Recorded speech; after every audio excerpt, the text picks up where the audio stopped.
नमस्कार मित्रांनो, नवीन एका व्हिडिओमध्ये तुमचं सहर्ष स्वागत आहे. आपल्याला पाहायला गेलं तर बैलगाडी क्षेत्रामध्ये सर्वांचा लाडका विक्रमादित्य बकासूर आता कोणत्या मैदानावर दिसणार, असे बकासूर प्रेमींना, बकासूर चाहत्यांना एक प्रश्न पडलेला असतोय.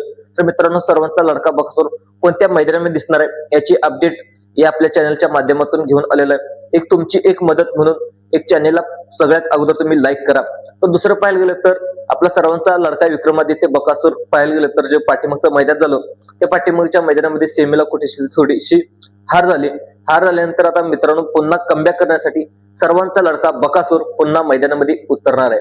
आता तुमच्या मनामध्ये बघा कोणत्या मैदानामध्ये उतरणार आहे, त्याचा पैरा कोण असणार आहे हे देखील या व्हिडिओमध्ये पाहणार आहोत. तर चला तर जाणून घेऊया. सर्वांचा लाडका विक्रमादित्य बकासूर उतरणारा जवळजवळ 72 वर्षाची परंपरा असलेलं मैदान, हे मैदान आता यात्रेचं असणार आहे. ते म्हणजे सिद्धनाथ देवाच्या यात्रेनिमित्त आणि पाहिलं तर बाळूबाई देवीच्या यात्रेनिमित्त भव्य दिव्य उंबरडे येथे ते मैदान वडूज फाटीवर होणार आहे. ते म्हणजे उंबरडे येथे जवळजवळ 72 वर्षाची परंपरा असणारं यात्रेचं मैदान, हे मैदान आता ते होणार आहे. म्हणजे 6 तारखेला हे मैदान होणार आहे, म्हणजे उद्या हे मैदान होणार आहे. आणि उद्याच्या मैदानात आपला सर्वांचा लाडका विक्रमादित्य बकासूर हा आपल्याला पळताना दिसणार आहे. तर आता तुमचा दुसरा प्रश्न मनामध्ये आला असेल, तो म्हणजे आता बकासूर तर आपल्या उंबरडेच्या सिद्धनाथ यात्रेच्या आणि बाळूबाई देवीच्या यात्रेनिमित्त या मैदानामध्ये धावणार असेल, तर आपल्या बकासूरचा पैरा कोण? तर मित्रांनो, बकासूरचा अंदाजित पैरा असू शकतो तो म्हणजे सागर शेठ कटरे व्हीएस ऑडिओ कराड यांचा घाणनकरांचा बव्या या मैदानामध्ये उद्याच्या मैदानामध्ये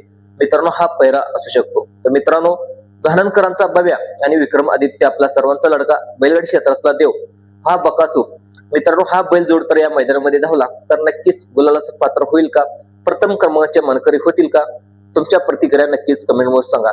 दुसरं पाहिलं तर याच्या अगोदर देखील घाणनकरांचा बव्या आणि आपला विक्रमादित्य बकासूर कितीतरी वेळा या मैदानामध्ये धावलेला आहे. जवळजवळ 8 ते 10 वेळा, अनेक वेळा प्रथम क्रमांकाचा मानकरी देखील झालेला आहे. तर कधी तर थोडस मिसमॅच झाल्यामुळं हार पत्करू लागली, तर या बैलजोडला नक्कीच ही बैलजोड देखील अतिशय चांगल्या प्रकारे पळत असतो आणि उद्याच्या मैदानामध्ये आपला सर्वांचा लाडका बकासूर नक्कीच दिसणार आहे. मित्रांनो, ही अपडेट आवडली असेल तर आपल्या चॅनलला लाईक करा, सबस्क्राईब करा, दुसऱ्या लोकांना सुद्धा शेअर करण्याचा प्रयत्न करा.